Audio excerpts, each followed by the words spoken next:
Hello there guys, what is going on? Son of Chelsea back here again for my rational perspective on Chelsea 3, Southampton 3. That was infuriating, wasn't it? It was not a surprise that Southampton got a point out of that game or they equalised late on. If you were watching a game properly, unlike some of the commentators, you would have known Southampton deserved a point from that game. Really concerning once again from Chelsea. Things we talked about last season, defensive flaws in terms of individual mistakes, collectively as well. I think the biggest thing for me, and this was a theme last season throughout it as well, was Chelsea's inability to stop a game turning against them drastically. It was something, momentum last year, and Chelsea, so many times last year, our best results came when we had to be at our best in terms of performance. There was sort of no room last year for error in terms of performance most of the time. That's a concern once again. Chelsea, there are going to be moments, absolutely, in all football games where the game is going to turn against you, but it's Chelsea's inability to stop that, and Lampard's inability to find an answer with that. That's really concerning for me moving forward for Chelsea. So those are things we're going to get into. I don't want to brush over Timo Werner's brilliant individual performance today because there were some wonderful moments in that first half. Moments where you saw the class of Timo Werner, the ruthless finishing of Werner, and what he's going to bring to Chelsea. And I think it'd be naive and sort of reactive to just throw that to the side as well. Other positives in attack. I was a bit surprised Kepa started. We'll get to Kepa. Christensen starting to instead of Fikayo Tomori with Thiago Silva not available. Mason Mount starting instead of Callum Hudson-Odoi. It was great to see Christian Pulisic start, but the surprise to all of us was that Christian Pulisic was on the right and Mason was on the left, which was a surprising thing. I think that's the first time we've seen Pulisic on the right of an attack for Chelsea. And it sort of worked in relation to the third goal, to build up for the third goal, but I think overall Pulisic was limited in what he could do in the game. But what was great early on was seeing Timo Werner get into the game. I mean, he had more involvements in that sort of first 10 minutes before he scored the first goal than he did for the majority of the Crystal Palace game. And that first goal, the dummy, is the thing that makes the goal so rewatchable, and of course the finish in the end. But it's a trademark Timo Werner finish. If you've been watching Timo for, say, Leipzig last season and for Germany, he scored an almost identical goal for Germany, I think against Spain in like September time, where he's driving in from that left, he cuts centrally, waits over and over again and just pauses, waiting for that right angle and then drilling the ball in the far corner.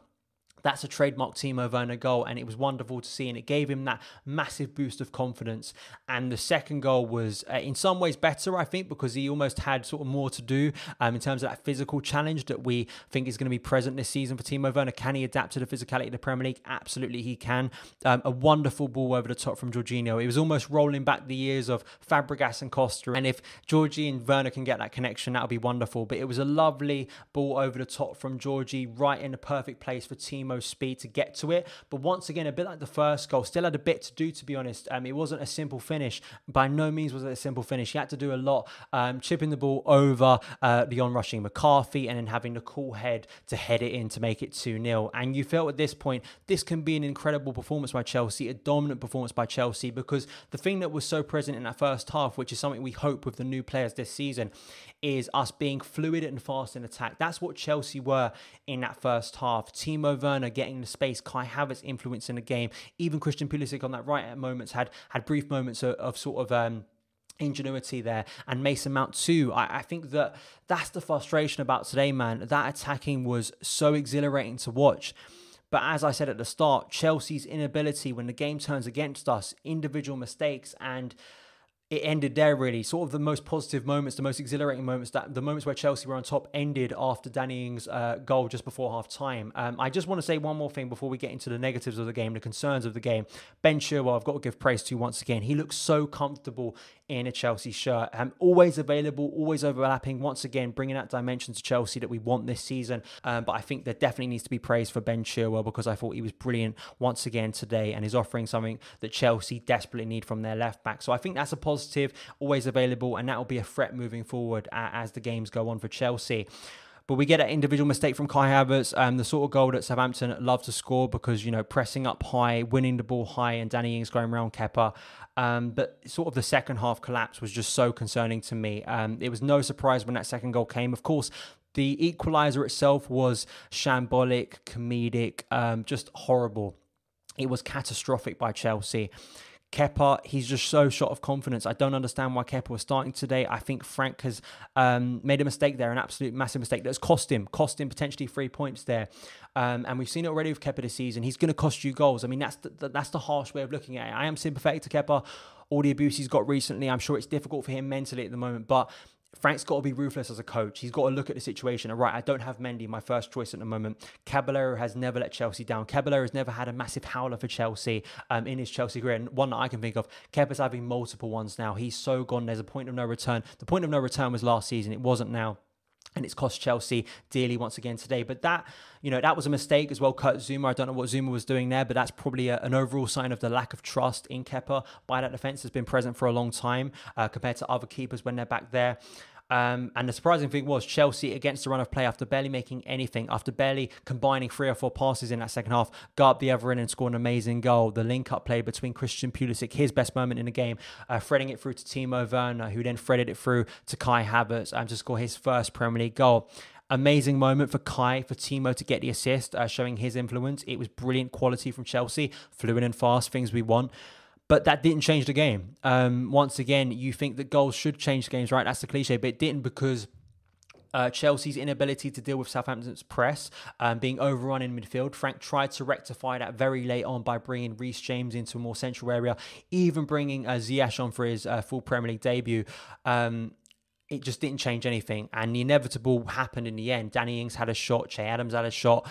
You felt like that goal was coming. And even though it was gutting for it to happen and at a time, no one can complain about it. No one can say it came against the run of play. Southampton not only deserved a point, I think they could have deserved a little bit more today for their performance, especially in that second half. Southampton are impressive. I think they're going to do good things this season. You saw that last season under Hasenhüttl. They've got a really impressive system, but they're not that good. They're not good enough to come to Chelsea, at Chelsea, with the quality we have, with the players we have, to control the game, to basically batter us in that second half. It was not good enough, and the lack of sort of urgency, the lack of character, the lack of leadership in that second half, the passive nature once again of Chelsea, that's something that has to be eradicated if we want to move forward, because we're going to have games like this.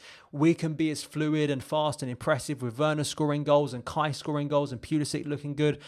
If you've got a defence, if you're playing a goalkeeper that's going to let in goals consistently, that we know are going to let in goals, have massive howlers, but also not be able to have that solidity in the middle of the park or game intelligence to stop teams when they're on the up in the game, is a massive concern, and something Frank Lampard needs to take criticism for in this game for me. So really frustrating. It's 2 points dropped. It's a point gained on last season's result against Southampton, but that doesn't mean much in the end. It's the second 3-3 draw of the season for Chelsea, and I don't think my heart can take many more of those games, but at the moment it looks like it's the sort of game Chelsea are going to be having a lot this season like they had last season.